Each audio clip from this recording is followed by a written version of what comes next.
Right. నమస్తే. బండి Bhagiratha POCSO case నిందితుడుగా ఆరోపణ పొందుతున్నటువంటి వ్యక్తి నిజంగా నిందితుడేనా లేకుంటే ఇవన్నీ ఆరోపణలా అనేది తెలంగాణ సమాజానికి ఇప్పటికే అర్థమైపోయింది. ఎందుకనంటే అనేక క్వశ్చన్స్ ఆయన ముందల ఉత్పన్నమవుతూ ఉన్నటువంటి సందర్భం కనిపిస్తూ ఉన్నది. ఒక పక్క నిందితులు ఎవరైతే ఉన్నారో, బాధితులు ఎవరైతే ఉన్నారో, ఆ బాధితురాలు అమ్మాయి వాళ్ళ తల్లిదండ్రులు డైరెక్టు బండి సంజయ్ ఇంటికి పోయి ఆయనను కలిసి అసలు ఏం జరుగుతూ ఉంది, మీ అబ్బాయి ఇట్లా చేస్తున్నాడు, మీరు ఎందుకు చెప్పట్లేరు అని చెప్పి అడిగితే నువ్వు ఇక చెప్పొద్దు కానీ లైవ్లో అట్లాంటి పదజాలం యూజ్ చేసుకుంటూ వాళ్ళని అవమానకరంగా మాట్లాడినటువంటి సందర్భం డైరెక్ట్ నేరుగా బండి సంజయ్ అని చెప్పి మాట్లాడిండు అని చెప్పి వార్తలు ఆధారాలు అనేక ఆధారాలు వస్తూ ఉన్నటువంటి సందర్భం. ఆర్ఎస్ ప్రవీణ్ కుమార్ గారు నిన్న ఒక వీడియో చేసిండ్రు.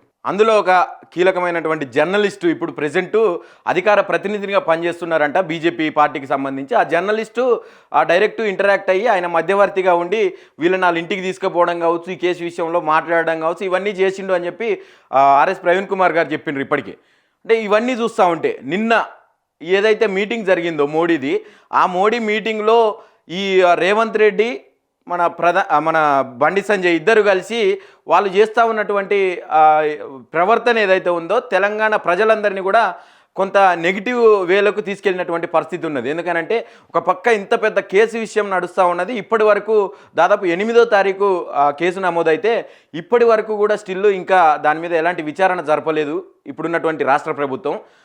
జరపకపోగా అక్కడ ఇద్దరు నా ప్రియమిత్రుడు అని చెప్పి ఈయన సంబోధించడం, పక్కపక్కన కూర్చొని నవ్వుకోవడం, ఇదంతా చూస్తే తెలంగాణ ప్రజలు నవ్వుతున్నారు. మళ్ళీ ఇప్పుడు అదే ముఖ్యమంత్రి ఏమంటున్నాడు, అసలు ఈ కేసులో ఎందుకు జాప్యం జరుగుతుంది, 8వ తారీఖు అయ్యింది కదా, మీరు ఎందుకు జాప్యం చేస్తున్నారు అని చెప్పి ఒక ప్రత్యేక బృందాలు ఏర్పాటు చేయాలి, ఇవన్నీ చేయాలి, మీరు స్పీడప్ చేయాలి కేసుని అని చెప్పి ఒక సిట్ ఏర్పాటు చేసిండ్రంట. రుతిరాజా సంథింగ్ కూకట్పల్లి డీసీపీకి సంబంధించి ఆయన ఆధ్వర్యంలో ఆయన విచారణ చేయబోతున్నాడంట ఈ కేసుకు సంబంధించి బండి భగీరథని. మరి ఏం జరుగుతుంది అసలు, నిజంగా ప్రజలు ఏమనుకుంటున్నారు? ఇప్పటికే ప్రధాన ప్రతిపక్షంగా ఉన్నటువంటి బీఆర్ఎస్ పార్టీ నుంచి మహిళా మండలందరూ అంటే మహిళా లీడర్ ఎవరైతే ఉన్నారో వాళ్ళందరూ కూడా పోలీస్ స్టేషన్కి వెళ్ళి అక్కడ ధర్నాలు చేసినటువంటి సందర్భం చూసినాం. డీజీపీ దగ్గరికి వెళ్ళినటువంటి సందర్భం, ఈరోజు కూడా మహిళా కమిషన్లో ఫిర్యాదు చేసినటువంటి సందర్భం. మరి దీని అన్నిటికీ భయపడి ఈ వ్యాఖ్యలు చేసిండా రేవంత్ రెడ్డి, లేదనంటే ఇంకేమన్నా ఆలోచించి ఈ కేసును ఎట్లనన్నా సైడ్ ట్రాక్ చేయాల్సినటువంటి అవసరం ఉంది కాబట్టి ఏదో చేద్దామని చెప్పి ఆ కేసు గురించి మాట్లాడుకోకుండా ఏదన్నా ప్రయత్నంలో భాగంగా ఈ సిట్టు కావచ్చు, ఆ డీజీపీని క్వశ్చన్ చేయడం కావచ్చు, ఇదంతా జరుగుతూ ఉన్నదా? ఒకసారి ఆలోచించాలి ప్రజలు కూడా. ఒకసారి మనం మాట్లాడదాం దీని గురించి. ఈ ప్రజలు ఏమనుకుంటున్నారు? ఇప్పటికే కేసీఆర్ గారు కూడా ఒక రేపు 12వ తారీఖు ఆయన ఒక మీటింగ్ ఏర్పాటు చేసిండు, అత్యవసర మీటింగ్ అని చెప్పి. మరి దానికి ఏమన్నా భయపడుతుందా రాజ్యం? ఎందుకంటే ఇప్పటికే ఈ విషయంలో బీఆర్ఎస్ పార్టీ కీలకంగా కొట్లాడుతూ ఉన్నది. ఒక పక్క ప్రజా సంఘాల వాళ్ళు కూడా కొంత ఇప్పటికే ముందుకు వస్తూ ఉన్నారు. మరి కేసీఆర్ రంగంలోకి దిగుతుండు కాబట్టి ఇంకా ఈ కేసు ఏమన్నా ఉధృతం అయ్యే అవకాశం ఉండి మైలేజ్ ఏమన్నా ప్రభుత్వానికి మైలేజ్ తగ్గిపోతుందా, మరి మైనస్ అవుతూ ఉన్నదా, పోలీసు వ్యవస్థ ఏమన్నా విచ్ఛిన్నం అయ్యే అవకాశం ఉన్నదా అని చెప్పి ఆలోచించి ఇదంతా చేస్తున్నాడా ఎట్లా అనేది ఒకసారి మాట్లాడే ప్రయత్నం చేద్దాం. ఫస్ట్ ఎవరైతే ఈ కేసు విషయం బయటికి రాగానే పేట్ బషీరాబాద్ పోలీస్ స్టేషన్లకు వెళ్ళి పోలీస్ స్టేషన్ దగ్గర నిరసన తెలిపినటువంటి వ్యక్తి తెలంగాణ శ్యామ్ ఉన్నారు. ఆయనను ఒకసారి లైన్లోకి తీసుకొని మాట్లాడే ప్రయత్నం చేద్దాం. నమస్తే అన్న, లైవ్లో ఉన్నారన్నా మీరు? నమస్తే అన్న, ఇది ఎట్లా చూస్తున్నారు అసలు ఇంత జాప్యం జరుగుతూ ఉన్నది ఇది అని చెప్పి కొంతమంది మహిళా సంఘాల వాళ్ళు మొత్తుకుంటున్నారు. మీరు ఫస్ట్ రోజే పోయినారు కదన్నా అక్కడికి పేట్ బషీరాబాద్ పోలీస్ స్టేషన్కి. ఈ ఇష్యూ తెలియగానే ఒక ప్రజా సంఘంగా, ఒక పార్టీగా, నా వంతు బాధ్యతగా, ఒక మానవత్వం ఉన్నటువంటి వ్యక్తిగా, ఒక తెలంగాణ బిడ్డగా, ఒక తెలంగాణ పసిపాప 17 నెలల పసిపాపకు అన్యాయం జరిగిందని మొట్టమొదటిగా వెళ్ళి పోలీస్ స్టేషన్ దగ్గర కూర్చొని ఏమైంది సార్, వాళ్ళని అరెస్ట్ చేస్తారా చేయరా అని క్వశ్చన్ చేసినటువంటి ఏకైక వ్యక్తిని, సారీ చెప్పకూడదు కానీ మా టీము మేము తమ్ముడు తెలుసుకున్న తర్వాత ఏంటంటే, ఏమైంది సార్, మంత్రి కొడుకు బండి భగీరథ్ మీద రాత్రి మీ పోలీస్ స్టేషన్ లో కేసు ఏమైనా నమోదైందా, ఫోక్సో కేసు? ఎందుకంటే అవాస్తవంగా ప్రచారం చేసినా కానీ మనం మంచిది కాదు సార్. ఆయన గౌరవప్రదమైనటువంటి స్థానంలో ఉన్నటువంటి కేంద్ర మంత్రి, బీజేపీ సెంట్రల్ అధికారులు ఉంది, ఆ కేబినెట్ లో మంత్రిగా ఉన్నాడు ఆయన కుమారుడు. మరి నిజమా కాదంటే నిజమే అండి అయింది అని అన్నాడు. రైట్. మరి ఫోక్సో కేసు అయితే ఇమ్మీడియట్లీ అరెస్ట్ చేయాలి, మీరు రిమాండ్ పంపించాలి. నిందితులు బయట పెడితే సాక్ష్యాలను తారుమారు చేసేటువంటి ప్రమాదం ఉంటుంది కదా. ఉమ్, మీరు ఎందుకు ఇంకా అరెస్ట్ చేయలేదు సార్ అంటే, ప్రధానమంత్రి గారు రాక ఉంది కదండి తెలంగాణకు, ఉమ్, బందోబస్తు ఉన్నది, అందుచేత పోలీస్ స్టేషన్ మొత్తం ఖాళీగా ఉంది, మీరే చూశారు కదా అంటారు. అంటే ఉమ్, ప్రధానమంత్రిని ఎన్నుకున్నటువంటి ప్రజలకు న్యాయం చేయనటువంటి ప్రభుత్వము, పోలీసులు ఎవరి కోసం పనిచేస్తాము? ప్రధానమంత్రిని ఎన్నుకునేది ఎవరు తమ్ముడు? ప్రజలు కదా. అవునవును 100%. పోలీసు వాళ్ళు ప్రధానమంత్రి రక్షణ కోసం పోయిరండి. ఇప్పుడు ఆయన ఎవరు ఎవరు కొట్టుతారో ఎవరు తిడతారు తమ్ముడు? ఉమ్, ఇంకా చాలా మంది రాష్ట్రంలో ఉన్న పోలీసులు అందరూ ఆడికే పోతే మరి మైనర్ బాలికలకు భద్రత కల్పించాల్సినటువంటి పోలీసులు మిగతా లేరా ఇక? అవునవును. అయితే ఇంకోటి అన్న, ఇప్పుడు ఈ ప్రజెంట్ రకంగా అన్న ప్రజెంట్ మన ముఖ్యమంత్రి స్టేట్మెంట్ ఇచ్చిండు, దీని మీద ఎందుకు జాప్యం చేస్తున్నారని చెప్పి డీజీపీని క్వశ్చన్ చేసిండంట. దాని తర్వాత ప్రత్యేక బృందాలు ఏర్పాటు చేయాలని చెప్పి చెప్తా ఉన్నాడంట. అంటే ప్రత్యేక బృందాలు ఏర్పాటు చేయడం ఇదంతా ఎట్లా చూస్తారన్న ఇదంతా? ఏ బృందం అవసరం లేదు, ఏం అవసరం లేదు తమ్ముడు. నేను ఏమంటున్నానంటే, ముఖ్యమంత్రి రేవంత్ రెడ్డి నువ్వు కాంగ్రెస్ ముఖ్యమంత్రి లాగా పనిచేస్తలేవు. నువ్వు సైకిల్ ముఖ్యమంత్రి, నువ్వు బీజేపీ ఏజెంట్ ముఖ్యమంత్రి, ఏబీవీపీ ఆర్ఎస్ఎస్ బ్లడ్ నీలో ఉన్నది. నువ్వు కాంగ్రెస్ సెక్యులర్ ముఖ్యమంత్రి కాదు. నువ్వు సైకిల్ చంద్రబాబు నాయుడు తొక్కితే నీ ప్రభుత్వం నడిచేటువంటి ముఖ్యమంత్రి నువ్వు. కాబట్టి బండి సంజయ్ నువ్వు కొట్టినట్టు చేయి, నేను కొంచెం ఏడిచినట్టు చేస్తా అనేటువంటి రీతిలో బండి సంజయ్ని కాపాడేటువంటి ప్రయత్నం రేవంత్ రెడ్డి చేస్తా ఉన్నాడు. ఇంత పెద్ద ఇష్యూ జరిగింది తమ్ముడు, నీకు నీ దృష్టికి రాకుండానే కేసు బుక్ అయిందా? నువ్వు తమాషాలాడతావు కానీ రేవంత్ రెడ్డి ఎంత ఎంత నీ దృష్టికి రాకుండా ఒక కేంద్ర మంత్రి మీ కొడుకు మీద ఫోక్సో కేసు అవుతుందా తమ్ముడు? అవును, నా దృష్టికి రాలేదు, ఇన్ని రోజులు ఏం చేస్తున్నాడు అసలు నీ ప్రమేయం భలే మాట్లాడతారు తమ్ముడు. ఎంత హాస్యాస్పదంగా ఉంది అని అంటే, నీ దృష్టికి ఎప్పుడో వచ్చింది, మళ్ళా నువ్వు కొత్తగా ఏం చేస్తున్నారు ఇప్పుడు దాకా డీజీపీ గారు? అది ఏం డ్రామాలు, ఎంత కథ నడిపిస్తుర్రు. ఒక మాయకు ఒక తల్లిని అంత దుర్మార్గుడు డ్రగ్స్ ఇచ్చి అత్యాచారం చేసి ఇది చేస్తే వాడిని పట్టుకోవాల్సింది పోయి పోలీసులు వాడిని రిమాండ్ పంపించాల్సింది పోయి ముఖ్యమంత్రి సమిష్టి చేస్తుండంట. ఏం చేయడు, ఆయన కాపాడే ప్రయత్నం చేస్తుండు. బండి సంజయ్ రాజీనామా చేయాలి, ముఖ్యమంత్రి దీనిపైన సీరియస్ గా ఫోకస్ పెట్టాలి. పోలీసు వాళ్ళు బీజేపీ కార్యకర్తలాగా పనిచేస్తున్నారు, రేవంత్ రెడ్డి సైకిల్ ముఖ్యమంత్రి లాగా పనిచేస్తుండు. బండి సంజయ్ కి చట్టం చుట్టం అయిపోయింది.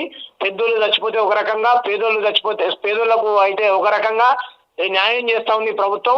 సామాన్యులకు చట్టాల పట్ల, న్యాయ వ్యవస్థ పట్ల నమ్మకం కలగాలన్నా, ప్రభుత్వాల పట్ల నమ్మకం కలగాలన్నా, పెద్దోడికైనా పేదోడికైనా బాబాసాహెబ్ అంబేద్కర్ రాసిన రాజ్యాంగం ఒకటే.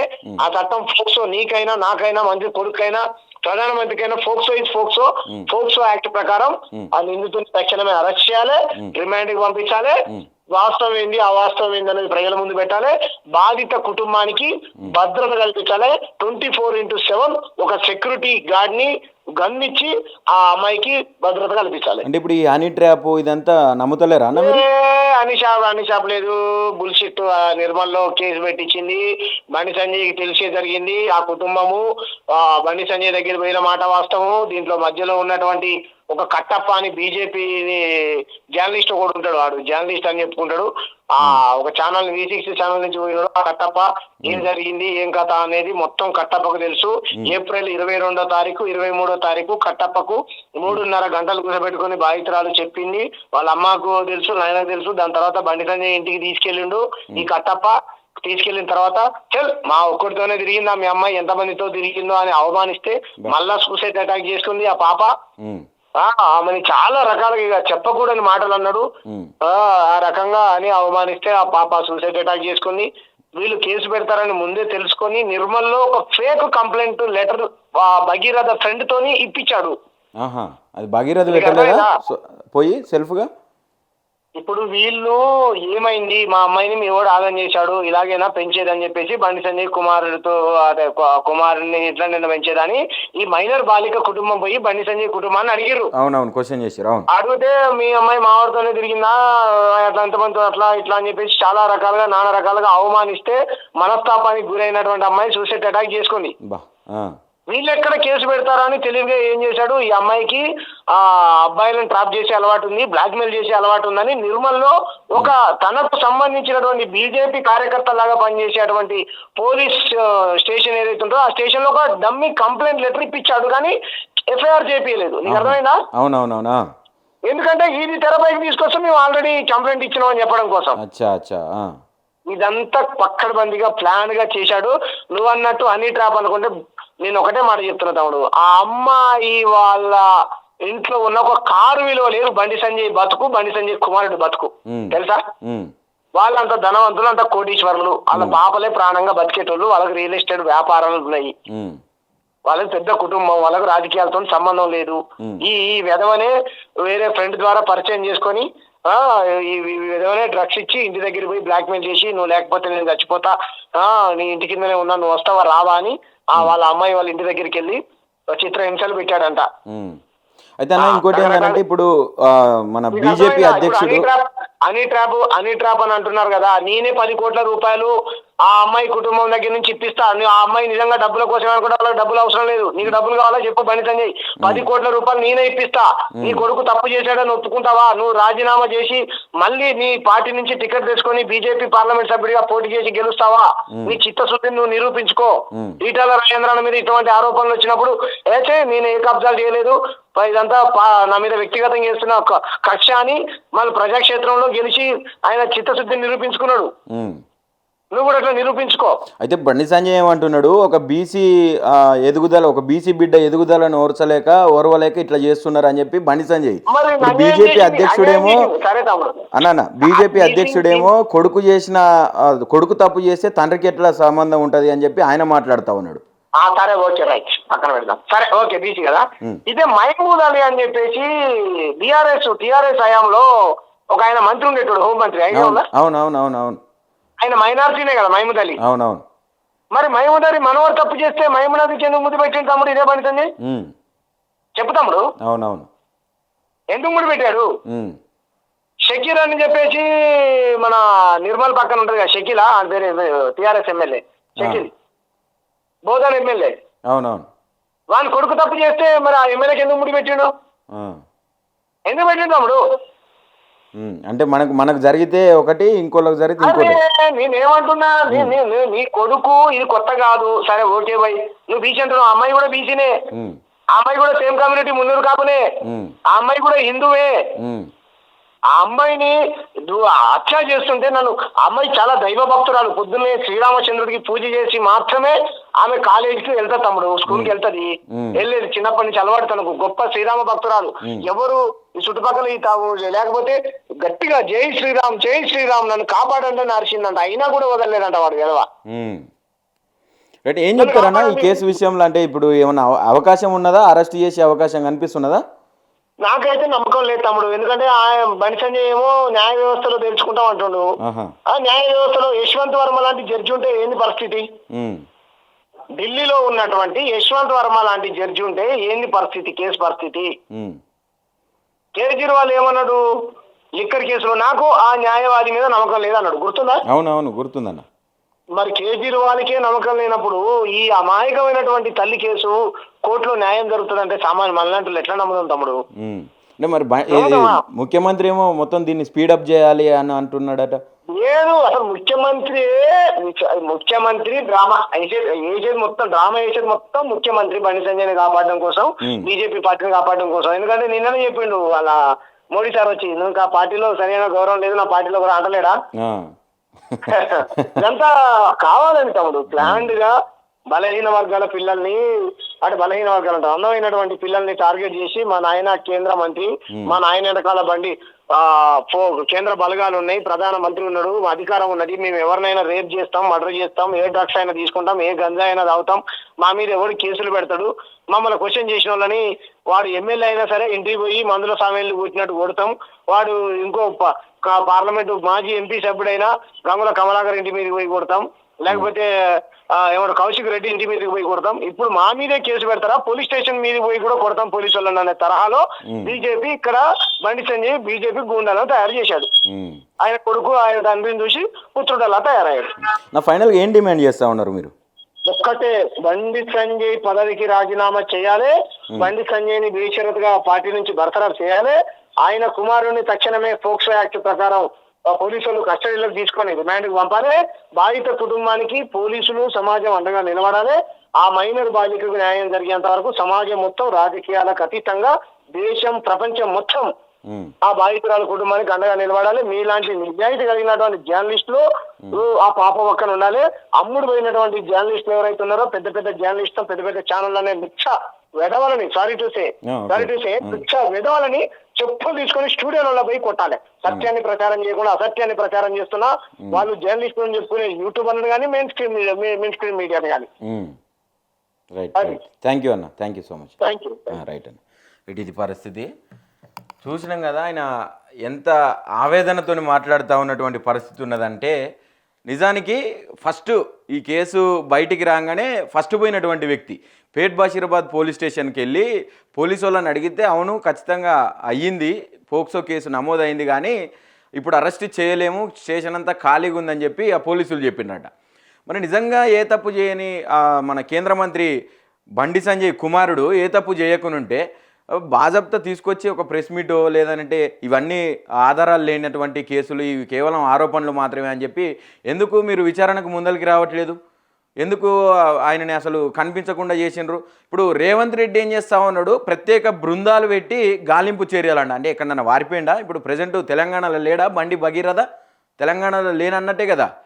ఇప్పుడు కొత్తగా ఏదో సిట్ ఏర్పాటు చేసి ఇంతకుముందే జస్ట్ ఒక 15-20 మినిట్స్ బ్యాక్ ఏమో ఒక మెసేజ్ వస్తుంది, డీజీపీని క్వశ్చన్ చేసిండు, ప్రత్యేక బృందాలు ఏర్పాటు చేయాలని చెప్పి.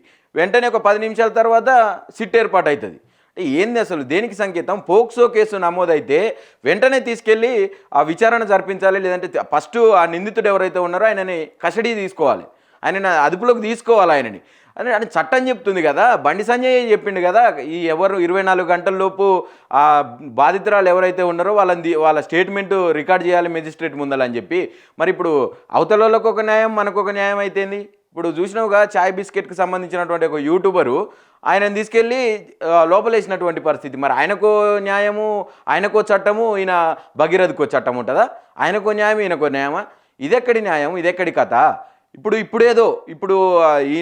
శ్యామన్న చెప్తా ఉన్నటువంటి మాటలు ఏంటంటే, కేవలం ఇదంతా ఈ కేసునంతా సైడ్ ట్రాక్ చేయడం కోసమే మన ముఖ్యమంత్రి కూడా పనిచేస్తూ ఉన్నాడని చెప్పి బాజాప్తా చెప్తా ఉన్నటువంటి పరిస్థితి ఉన్నది. అట్లనే ఉన్నది కదా చూస్తూ ఉంటే. కోట్లకు పడగెత్తినటువంటి రియల్ ఎస్టేట్ వ్యాపారం చేసేటటువంటి కుటుంబం అంట అమ్మాయిది. హనీ ట్రాప్ అని చెప్పి చెప్తా ఉన్నారు. ఒక 50,000 కొట్టినా అని చెప్పి చెప్తున్నాడు కదా. 10 కోట్లు ఇప్పిస్తా అని సవాల్ చేస్తూ ఉన్నారు ప్రజా సంఘాలకు సంబంధించినటువంటి ప్రజాస్వామిక వాదులు. 10 కోట్లు ఇప్పిస్తాం అమ్మాయి నుంచి, మీరు నిజంగా ముందరికి రండి, తప్పైందని ఒప్పుకోండి అని చెప్పి చెప్తా ఉన్నాడు. మరి నిజంగా ఆ ధైర్యం చేయగలుగుతాడా? అసలు ఏం జరుగుతూ ఉన్నది ఈ కేసులో? నిజంగానే అరెస్ట్ చేసే అవకాశం ఉన్నదా? ఇప్పుడు నిజంగా డీజీపీని క్వశ్చన్ చేసినట్టుగా ఇప్పుడు మీడియా ముఖంగా ఎట్లయితే క్వశ్చన్ చేసిండో, ఎందుకు జాప్యం జరిగింది, 8వ తారీఖు కేసు పెడితే ఇప్పటిదాకా ఎందుకు జాప్యం జరిగిందని చెప్పి ఎందుకు మన క్వశ్చన్ చేసిండో రేవంత్ రెడ్డి, అదే విధంగా జరుగుతుంది అనుకోవచ్చా? అరెస్ట్ చేస్తారనుకోవచ్చా? ఈ సిట్టు వల్ల ఏమైనా ఉపయోగం ఉంటుంది అనుకోవచ్చా? ఏముండదు నాకు తెలిసి. ఇప్పుడు వీళ్ళు చెప్తా ఉన్నటువంటి మాటలు ఏ ఒక్కరు కూడా మన ముఖ్యమంత్రి మాటలు నమ్మట్లేరు. ముఖ్యమంత్రి మాటలు నమ్మాలంటే ఖచ్చితంగా వెంటనే ఈ కేసులో దర్యాప్తు చేసి ఈ కేసును స్పీడప్ చేసి నిందితులు ఎవరైతే ఉన్నారో నిజంగా నిందితుడు భగీరథ అయితే ఆయనను అరెస్ట్ చేయాల్సిందిగా మేము కూడా డిమాండ్ చేస్తా ఉన్నాం.